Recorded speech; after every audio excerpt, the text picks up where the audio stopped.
They thought the barn was abandoned and Killer K9 uncovered a chilling secret to Pewd. Sarah Colton had only been in Elkridge for a week, and already the quietness was making her restless. Coming from a city precinct where calls never stopped, the pace in this sleepy farming town felt unnatural.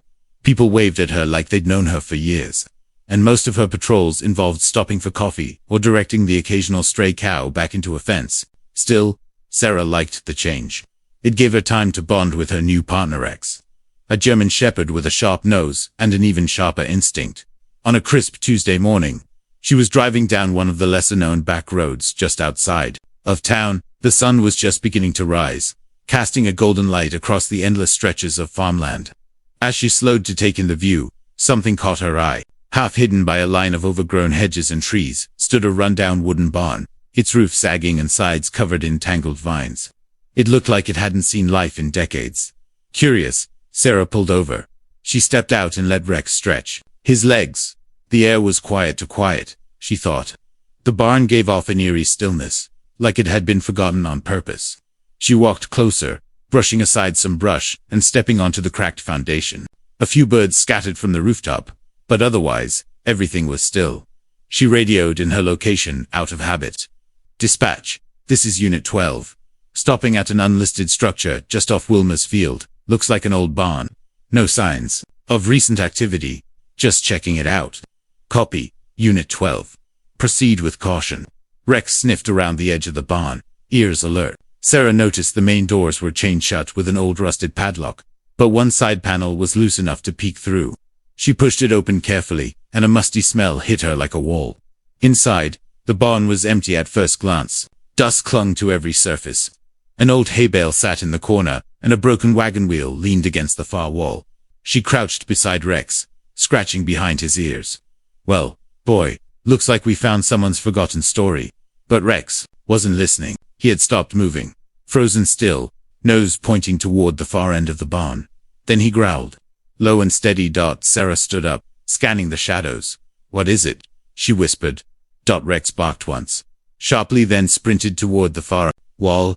He started digging at the dirt near the wooden frame of a small, broken window. Sarah rushed over, heart racing. Rex, stop. What are you doing? But the dog wouldn't stop. He was focused, frenzied even, clawing at the soil like something was down there. Sarah's instincts kicked in. Something wasn't right. She crouched beside him, brushing dirt away with her hands. Just beneath the top layer of soil, her fingers hit something hardwood. Maybe she kept digging, until she revealed what looked like the edge of a hidden floor panel, a trapdoor, covered in dirt and long forgotten. A chill ran down her spine. She stood up and backed away slowly, staring down at the ground where Rex had uncovered the hidden opening. Whoever had sealed this door hadn't wanted it found, and Sarah had a feeling this was only the beginning. They thought the barn was abandoned. AK-9 uncovered a chilling secret. Sarah stood in silence for a long moment, staring at the weathered trapdoor Rex had uncovered. It didn't belong in a barn like this, flush with the ground, reinforced with rusted hinges, and secured by a sliding iron latch. Whoever had built it had gone to great lengths to hide it. She knelt again, carefully brushing away the last layer of dirt, while Rex paced beside her, ears still perked and tail stiff. He growled once more, his body tense, and eyes fixed on the wooden slab, like it was hiding something alive. She pulled out her flashlight and radio. Dispatch, this is Unit 12. I've located a concealed access panel under the barn, sending coordinates. Requesting backup for possible search of unknown structure. Copy that, Unit 12. Unit 7 is en route. ETA 20 minutes. Proceed with caution. 20 minutes, it might as well have been an hour. Sarah examined the trapdoor again, her curiosity overpowering her hesitation. She tugged at the latch, but it didn't budge. Rex barked once, startling her. The dog had circled behind her, then returned to the corner with renewed agitation, sniffing and scratching. His behavior was different, more than just excitement. It was like he was remembering something. Then she noticed that there were scratches on the wooden frame of the trapdoor. Not recent, but not ancient either. Claw marks. Faint, but deliberate, like someone, or something, had tried to claw its way out. She took a step back. By the time Unit 7 Deputy Ron Walters arrived, Sarah had already cleared more of the dirt and loosened the hinges with a crowbar from her trunk. Ron approached with a grin. You really know how to find the weird stuff. I didn't find it. He did. She nodded at Rex, who was now sitting near the trapdoor, quiet but alert. He started digging and wouldn't stop. There's something under here, and I don't think it's just a storage cellar. Together, they pried open the hatch. A sharp creak echoed through the barn as the trapdoor swung up, revealing a dark, narrow stairwell. The scent that wafted up wasn't rot, but it was stale, metallic, and unnerving. Sarah shone her flashlight into the hole. Wooden stairs descended into darkness, and a faint draft flowed upward, cool and heavy with dust. "I'll go down first," Sarah said, steadying her flashlight. Rex stood and moved beside her, tail low but steady. "If he's willing to go, I am too." Step by careful step, they descended. The air grew colder. The walls were reinforced with planks, forming a tunnel that led underground. After about 15 feet, the passage opened into a small room. Sarah's light swept across the space. There was a cot against one wall, its mattress ripped and yellowed with age. Shelves lined the back wall, holding rusted cans of food and a broken lantern. A tattered wool blanket was crumpled in the corner. But the most disturbing part wasn't the bed or the dust-covered supply set, was the stack of crates in the far corner. Each crate was packed with journals, dozens of them. She moved closer, lifting one of the books carefully. The cover was brittle leather.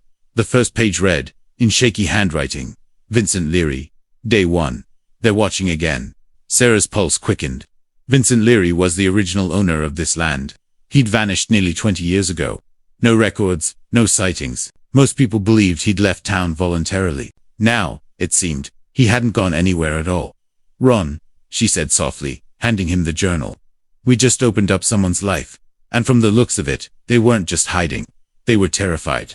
Rex let out a low whine and pressed himself close to Sarah Dodd, and for the first time since arriving in Elkridge, she began to wonder if she was in over her head. They thought the barn was abandoned until a canine uncovered a chilling secrets, stood in the dim underground room, her flashlight beam casting long shadows on the dusty floor. The silence felt heavier down there, almost suffocating. She reached for another journal from the stack, flipping it open to the middle. The handwriting was cramped, panicked, and growing shakier by the page. "They were here again last night. I didn't open the trapdoor. I stayed silent. They circled above just like before. Lights, voices that didn't sound real. I know what I saw." Sarah felt a chill crawl up her neck. It wasn't just one entry.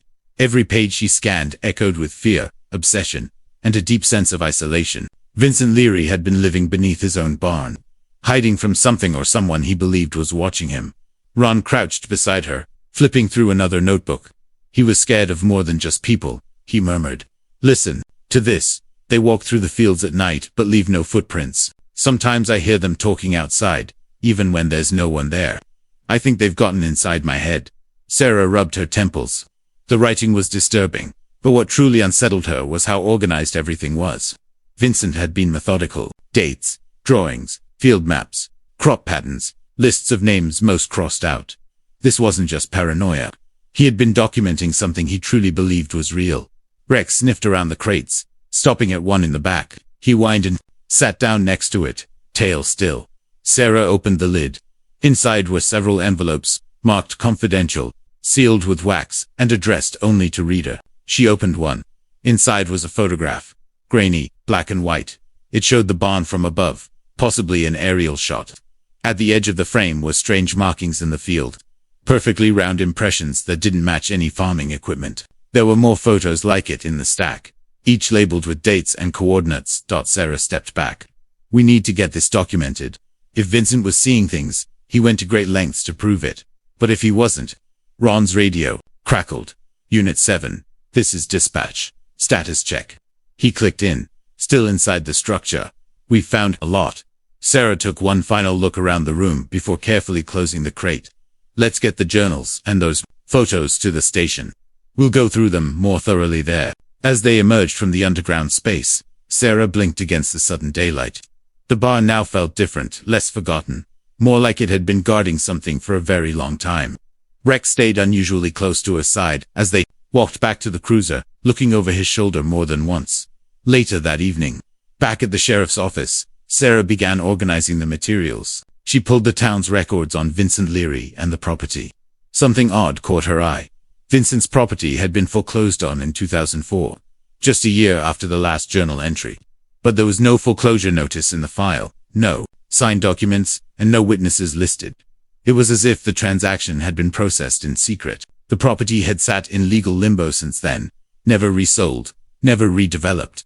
Even stranger, to local real estate agents, who had once scouted the area, had filed official withdrawal notices from their firm around the same time and both left town. Sarah leaned back in her chair, troubled. This wasn't just a scared man writing in journals.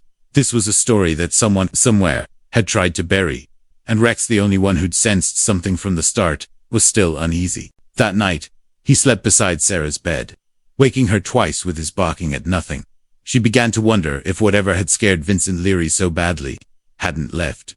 They thought the barn was abandoned until a canine uncovered a chilling secret. Sarah arrived early the next morning at the sheriff's office, a fresh stack of Vincent Leary's journals under her arm, and 2 large coffees in hand, one for herself, the other for Ron, who had stayed late helping her sort through the endless pages of handwritten paranoia. But the deeper they went, the harder it became to dismiss Vincent's words as simple delusion. "Morning," Ron said, taking the coffee with a tired nod. "Been thinking about that place all night. You sleep at all?" "Barely," Sarah replied, dropping into her chair. Rex barked at the back window around 3 a.m. Nothing was there, but he wouldn't stop growling for almost 10 minutes. Ron raised his eyebrows. "That dog's got better instincts than both of us." Sarah flipped open the top journal, one she hadn't yet touched. Its pages were more chaotic than the others. Vincent had scribbled symbols in the margins, circles, jagged lines, rough diagrams of the barn and surrounding fields. In between the symbols were phrases repeated over and over. "They come when it's quiet. Don't follow the lights. The sound isn't wind, it's them." "What does that even mean?" Ron muttered, peering over her shoulder. It's like he was trying to warn someone, or himself. Sarah turned another page and stopped. Taped to the paper was a torn corner from a newspaper article about a local boy who had gone missing in 1997. While walking home from school, the body was never found. Below the clipping, Vincent had written, "They took him, they tested night." More clippings followed. Missing hikers, unexplained electrical outages, livestock found dead in fields. Each one was marked with Vincent. Scrolling notes, pattern forming, "Same field line as me," they circle. This guy wasn't just afraid, Sarah said quietly. He was convinced he was part of something much bigger. Ron leaned back in his chair, folding his arms. "So we've got a missing farmer, decades of paranoid journals, weird symbols, and unexplainable events. What now? We can't exactly file this under open investigation. Mysterious lights. We can start by finding out if anyone else reported anything strange near that property." Sarah replied, "Neighbors, old workers, anyone who might have known Vincent." She spent the next few hours combing through town records, old police files, and even dusty newspaper archives at the local library. Most of it was dead ends. Until she found a report filed by a mail carrier in 2002. The man claimed he'd seen lights flickering above the Leary barn late at night for several weeks. But by the time he got close, they would vanish. His report had been stamped as unverified. No action taken. Another resident, a woman named June Carver, had once called the sheriff's department, complaining about noises like someone dragging chains through the dirt behind her house, which bordered Vincent's land. Her complaint had also gone ignored. Sarah jotted their names down. Later that afternoon, she drove to June's house, a small cottage with faded shutters and wind chimes clinking in the breeze. The elderly woman opened the door cautiously, but her eyes widened when Sarah mentioned Vincent Leary. "Everyone thought he was crazy," June said, ushering her inside. "But I believed him. Not at first, but things started happening. Lights outside. My dog barked at nothing. Then one night, I saw someone know something standing in the cornrows. Too tall to be a man, it never moved. Just stared." Sarah's skin prickled. "I told the sheriff," June continued. "They told me to stop watching scary movies." Sarah thanked her and left with a growing weight in her chest. Back at home, as the sun began to set, Sarah sat quietly on her porch, flipping through one of the journals again. Rex lay at her feet, tense ears flicking at every creak or rustle in the grass. As dusk fell over Elkridge, a sudden gust of wind swept through the yard, carrying with it a faint sound, something that didn't quite belong. And Sarah, for the first time, wondered if Vincent Leary hadn't been alone down there after all. They thought the barn was abandoned until a canine uncovered a chilling secret the next morning. Sarah couldn't shake the sound from the night before. It had lasted only a few seconds, soft like whispering wind, but layered with something else. It was low, rhythmic, and mechanical. She'd thought about waking Ron, but had stopped so abruptly, she questioned whether she'd imagined it at all. Still, Rex had jumped up from his spot, growling toward the tree line. Now, back at the station, Sarah reviewed everything again. She spread Vincent's aerial photos, journal notes, and local reports across the conference table, like puzzle pieces.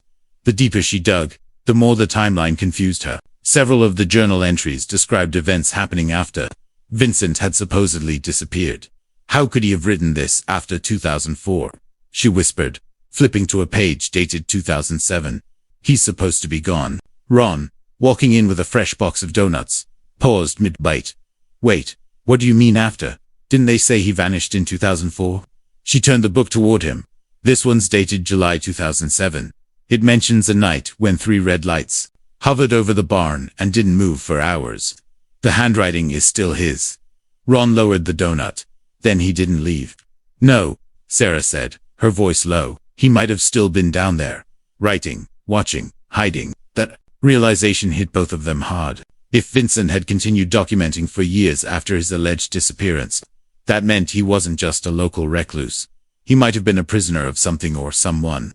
Worse, his journals weren't a record of old fears. They were warnings, still in progress. They drove back to the barn. Everything looked the same on the surface, but when Sarah opened the trapdoor again and climbed down with Rex beside her, the air felt different, staler, heavier. They moved through the tunnel and into the hidden room. This time, Sarah focused on the far end, where another wooden panel lined the wall, almost like a false back. She knocked on it. "Hollow, Ron," she called. "Help me with this." Together they pushed, and with a creak, the panel gave way, revealing a second tunnel behind it. This one was narrower and steep, angling sharply downward. Sarah hesitated, but Rex didn't. He stepped forward, nose low, ears back. They followed him down, flashlights bouncing off the walls. After about 20 feet, the tunnel opened into a smaller chamber, half filled with debris. Broken shelves, a collapsed table, and more notebooks, though these were different. The pages were water-damaged, smudged. But the writing remained. Darker now, more frantic. They're inside now. Not just the land. They can move between thoughts. I can't keep blocking them out. The sound never stops. Then came the last entry, scrawled violently across an entire page. I saw my own face outside the window. Sarah's breath caught. What does that even mean? Before Ron could answer, Rex began barking sharply. He backed away from the corner, growling. Fur-raised. Sarah raised her flashlight. There, half buried under collapsed wooden beams, was a sleeping bag, and inside it, the decayed remains of a man. They froze. Sarah moved closer, hands shaking. The ID in the wallet beside the body confirmed it. Vincent Leary. "I think we just found him," she whispered. "But that's impossible," Ron said. "You saw the 2007 entry. This guy's been dead way longer than that." Rex barked again, louder this time, toward the tunnel behind them. Sarah turned, suddenly aware of how quiet everything had become. Too quiet. She clutched the journal with the 2007 date tightly. If Vincent died years ago, then who kept writing in his books? And what had they really uncovered beneath that barn? They thought the barn was abandoned until a canine uncovered a chilling secret. Sarah didn't speak for a long moment. She just stared at the remains of Vincent Leary, the skeleton curled inside the decaying sleeping bag like a person who'd died, hiding from something, not exposure or starvation, but fear. His jaw was clenched. Hands, still gripping the tattered edge of a notebook that had long since faded from water damage. Ron stepped back, visibly shaken. "We need to call the coroner." "But Sarah, that journal from 2007, he's been down here dead for years." "Then who was still writing?" Sarah didn't answer. She was flipping quickly through the journal pages again. Some entries matched dates after Vincent would have already died, but the penmanship was nearly identical. Almost too identical. Rex barked again. A short, urgent yelp that echoed through the tunnel. Something shifted behind them. They turned quickly, flashlights jerking toward the sound, but there was nothing. Just the faint creaking of wood and the distant sound of wind above ground. Sarah stepped closer to Rex, lowering her voice. "He doesn't bark for no reason. Someone was down here with him, or after him." Back at the station, Sarah processed Vincent's ID and arranged for the medical examiner. She boxed up the notebooks and took one final item from the scene. CASSETTE, tape in a plastic case, labeled simply, "For the record, August 3. She no longer trusted anyone else with what she was finding. Later that night, she sat alone in her home office. Rex curled beside her and slipped the tape into an old player. It crackled at first. Static. Then came Vincent's voice, shaky, broken, but unmistakably human. "If someone finds this, I didn't go crazy. I didn't make it up. They're real. They've been here longer than we have. They don't live here, they visit, but they watch. The barn was just the beginning. I see them at night. They speak, in patterns, and sometimes they look like us." Sarah froze. "They copy. That's how they move. That's how they get past you. They mimic. That's how I saw myself outside the window." The tape ended in static. A cold sweat broke down Sarah's back. The journal entry now made sense. He hadn't been hallucinating. He'd seen something pretending to be him. She stood up and grabbed her phone. Dialing Ron. "I think we've stumbled into something that's not just about Vincent. I think this entire town might be." She stopped. Her screen flashed. No signal. At the same moment, Rex stood abruptly, growling toward the living room window. Sarah moved slowly toward it, dread building in her chest. Outside, the front yard was empty until a movement near the tree line caught her eye. A figure, standing still, watching. She squinted. The outline was familiar. Too familiar. The person wore the same uniform she had on. Same badge. Same flashlight in hand.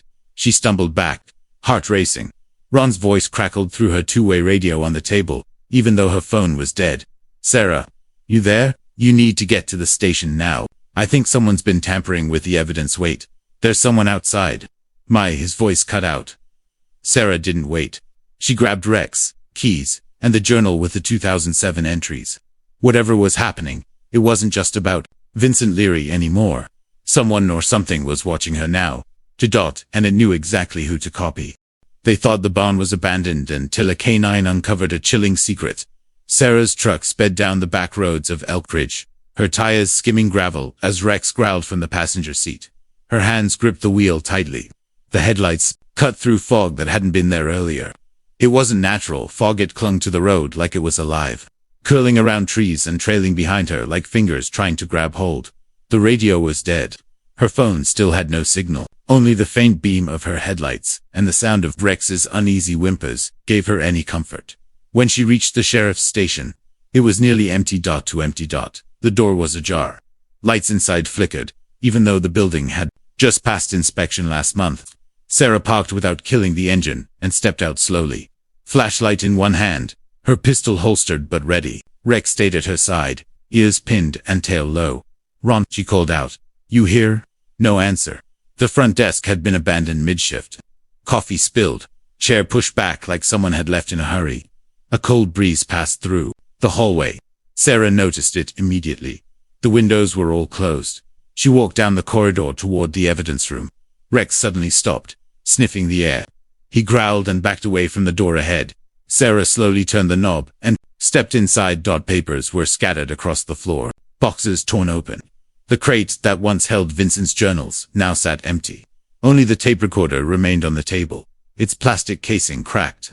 Someone had been here and they knew what they were looking for. Then a voice behind her. "Shouldn't have come here alone." She spun, flashlight beam landing on Ron. But something was wrong. He stood too still, too calm. "Ron," she asked carefully, "are you okay?" He smiled, but it didn't reach his eyes. "They don't like being found, Sarah. You should have stopped digging." Her blood ran cold. Ron never spoke like that. He hated riddles, hated vague threats. Rex let out a deep, loud bark and lunged at the man, posing as Ron backed up with unnatural speed, dodging Rex's teeth like a shadow slipping away. He hissed not in pain, but in frustration and bolted down the hall. Sarah ran after him. She reached the front exit just in time to see Ron disappear into the fog. His outline shimmering, flickering, changing. She didn't follow. She locked the station behind her, returned to the cruiser, and drove back to the barn. If the imposters wanted Vincent's evidence gone, it meant the truth was still buried somewhere. Back at the barn, she descended alone into the tunnels. Rex stayed at the entrance, pacing. Something about the air had changed. A new tunnel had opened, likely collapsed before, now exposed after their recent visit. She crawled through. On the other side, She found a small room filled with equipment far too advanced for a farmer like Vincent. Radios, frequency scanners, hand-built machines, tracking movement and sound. A chalkboard covered in equations, and one more journal. This one wasn't written by Vincent. The handwriting was different, stronger, calculated. We learned their patterns by pretending we feared them. We built the barn to attract them, but it worked too well. One of us didn't survive. The other still watches. Sarah's breath hitched. The last entry chilled her more than anything so far. She's close. The one with the dog, she won't leave. I've taken care of the partner. But the dog, he sees me. Her hands trembled as she closed the book. The thing impersonating Ron hadn't just wanted to scare her. It was trying to replace her next. They thought the barn was abandoned till AK-9 uncovered a chilling secret. Sarah backed away from the journal slowly, her heart pounding in her ears. The tunnel was quiet but not empty. She could feel it. Something unseen was close, watching, waiting. Every instinct screamed for her to leave. But she knew she couldn't run now, not when she was this close to the truth. She scanned the strange underground lab again. Vincent hadn't been paranoid, he'd been preparing. Every piece of equipment down here had a purpose. He had discovered them, he had tried to document their behaviors, track their movements, and maybe even stop them. She turned to the wall.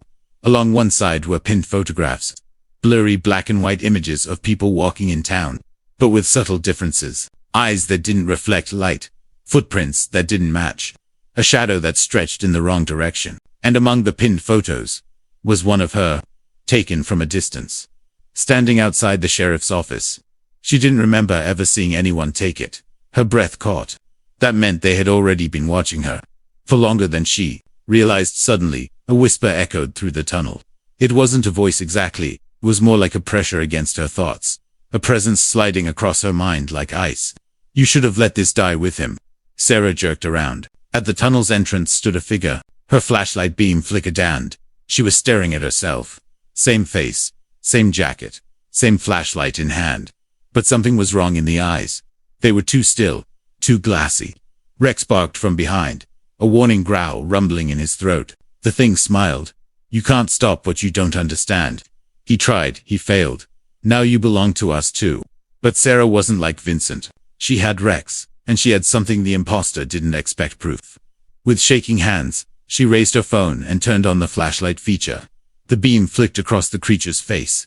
For a moment, it didn't react. Then its skin shimmered, like heat waves off pavement. It hissed and recoiled, flickering between her form and something much taller, bonnier, less human. Sarah grabbed one of Vincent's strange devices, a handheld scanner, with blinking blue lights, and flipped the switch. The creature howled in pain and vanished into the tunnel darkness. She didn't wait. With Rex by her side, she sprinted back up through the tunnel, heart pounding in rhythm with her boots on the steps. The morning sun had begun to rise, casting a pale light across the barn's worn boards. She didn't look back until she was halfway to the truck. No one followed. At the sheriff's office later that day, Sarah filed her final report. She made no mention of creatures, imposters, or impossible technology. Instead, she documented the remains of Vincent Leary, the underground room, and the stolen files. The rest, she stored in a secure locker, under lock and key. Ron never returned. The town accepted his transfer notice that Sarah had faked. No one asked questions. No one probed. Because deep down, Elkridge had always known something wasn't right on Vincent Leary's land. They just didn't want to admit it. Sarah kept Rex close from that day on. He never barked at nothing again. But sometimes, late at night, he would sit at the door and stare at the trees, silent and unmoving. And Sarah would know. Somewhere, out there, they were still watching, still waiting, still copying. Because what the K9 had uncovered that day wasn't just a secret hidden in an old barn, it was a warning. They walk among us, and they always know who's looking for them.